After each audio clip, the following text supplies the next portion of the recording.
Hey, what's up, everybody? It's just Charles. I want to welcome you guys to another episode of the Dreamerspro Show, where we cover everything from sports, hot topics, classic debates, entertainment, and when we give you guys a fresh perspective on things and how we see them. And boy, oh boy, we got an episode for you guys here today that you definitely want to stick around for. So make sure you like the video and subscribe to the channel. Now, excuse me, I've been dealing with a bit of a cough here.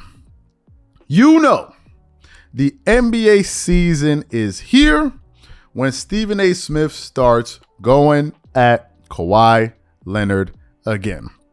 Now, before I even begin, this is the part where some of our viewers will say, yo, Charles, man, you up there twerking it up for your man Kawhi Leonard. Or to use the word the way Stephen A. Smith said it for Kawhi Leonard.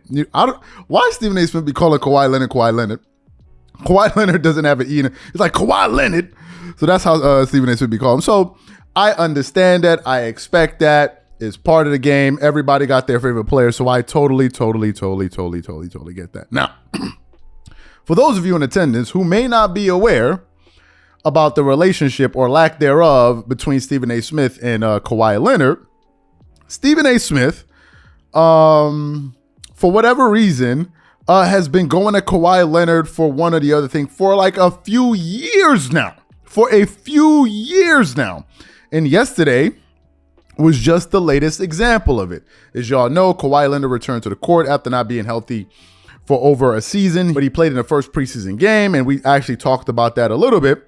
So yesterday on ESPN First Take, Stephen A. Smith took it upon himself to give his thoughts about Kawhi Leonard and his return to this NBA season. But before we get into his comments, this video is brought to you by our sponsor, Aura, who's also the official sponsor of the Minnesota Timberwolves. Do you know what the fastest growing crime in America is today? It's identity theft. Imagine trying to log into your email only to see that your password has been changed. Then you start getting weird notifications from your bank and credit cards only to find out that all of your personal and sensitive information has been totally compromised. If you think it can happen to you and your family, just know that in 2020, over 49 million Americans were victims to identity theft, costing them a combined $56 billion. That is why we are excited to partner with Aura, who's the sponsor of this video. Aura is the #1 identity theft and financial fraud protection. Aura monitors the dark web and alerts you if any of your passwords and accounts have been breached. And funny enough, after using Aura, I discovered some of my credentials were floating around in the dark web, and the app showed me exactly when and where the breach happened. In addition, Aura allows you to set spending alerts, and they'll notify you of any suspicious transactions. Aura is 4 times faster than any of its competitors in alerting you if someone is trying to open a credit card or obtain a loan using your name. And remember this, every 14 seconds, someone becomes a victim of identity fraud.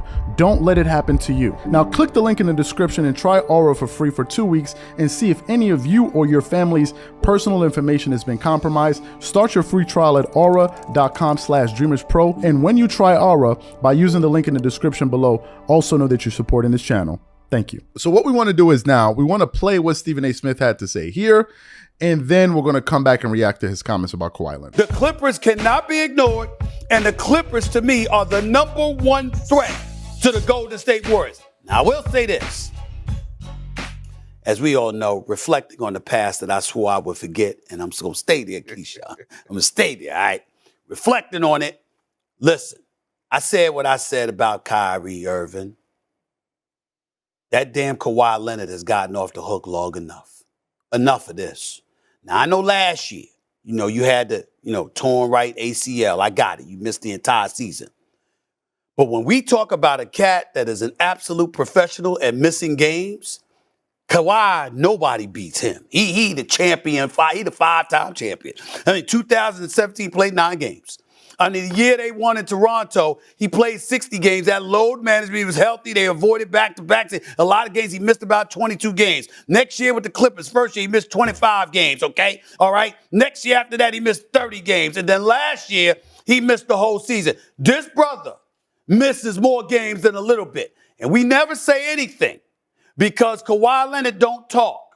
And because he doesn't talk and he doesn't make headlines with anything but his game, we've given him a pass. Also because he's a 2-time champion and we know he all world when he on the court and he healthy. Ain't nobody throwing no shade on him in that regard. But damn, you got to play, bro. You got to play.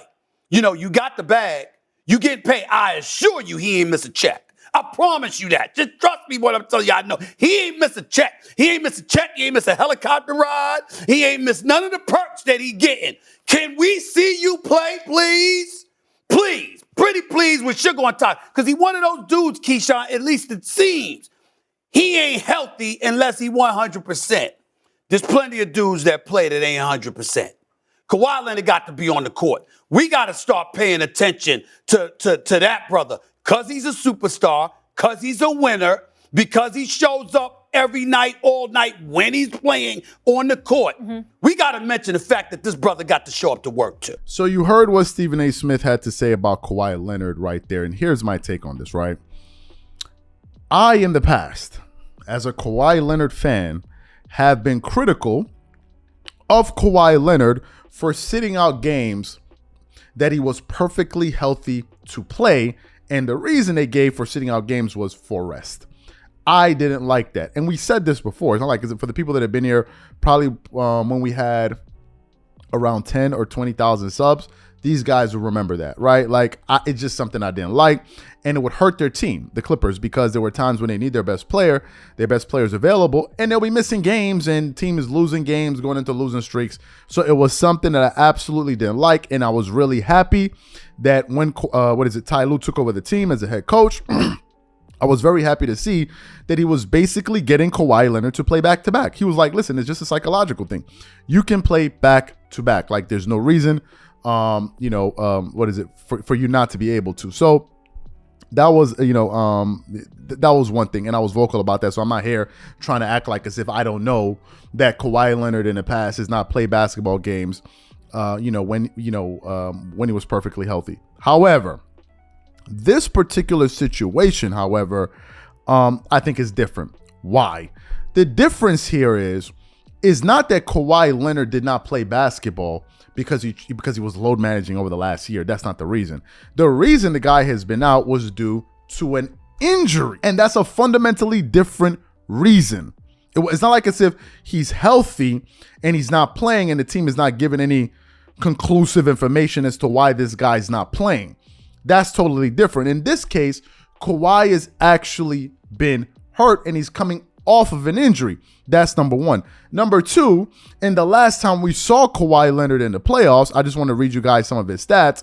Maybe for some of you guys who are not aware, Kawhi Leonard, in my opinion, was the best player in basketball last time he was in the playoffs and he was healthy. Let me give you guys Kawhi Leonard's numbers. In 11 games in the 2020-2021 season, he was averaging 30 points per game, shooting 57.3% from the field. Think about this. 57, that's high. He was shooting a higher field goal percentage than Joel Embiid. I want you guys to think about that.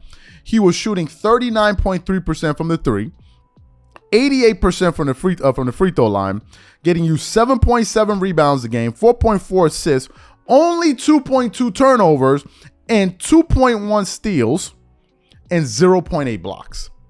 Those were the type of numbers Kawhi Leonard was putting up, and those numbers were meaningful, and they were actually winning games, right? So it's not like as if Kawhi is one of these guys that misses games, and then when he goes into the playoffs, he doesn't perform. Now, he doesn't perform well. Now, obviously, he blew that 3-1 lead against the Denver Nuggets, but if anybody out there wants to talk about, my favorite player blowing leads and not doing well in the playoffs, we can bring up anyone. Every basketball player has had a tough go at it in the playoffs, and they've had low moments. So let's not act like as if Kawhi is the only person in the NBA that's had a low moment in the NBA playoffs. That's another thing. Another thing worth saying here is this. I've said it before, and I'm going to say it again. There is no basketball player in the NBA that I would rather have more going into the playoffs healthy than Kawhi Leonard. Some people may say they want Giannis, whatever. I get it. To me, give me Kawhi Leonard, and it brings me to my bigger point for Kawhi this season, and to go take it back to Stephen A. Smith's comments. The number one thing for me right now for Kawhi Leonard is to be healthy in the playoffs. And if that means playing 70 games, so be it. Honestly, I don't care about the remaining 12 games. It's not going to change my opinion. If I know that this guy's going to play 70 games, but I know he's going to be healthy heading into the playoffs, that is all that matters to me. Do you know why? Because no one will remember If Kawhi Leonard plays 75 games this season and gets hurt in round 1, round 2, and round 3, and then ends up not making it to the finals, no one is going to be sitting there talking about, well, you know, he did play 7. No one will care. What people are going to remember is who is the last man standing at the end of the regular, at the end of the regular season and the playoffs. And to me, I'm all about the championship at this. I could care less. Now, if he goes out there and plays 60 games, 55, that's absolutely, egregious. But to me, the most important thing is that this guy is healthy when they need him the most, and that is going to be in the playoffs. Whatever you guys think, please leave your thoughts and comments in the comment section, and we'll definitely catch y'all on the next episode. Peace.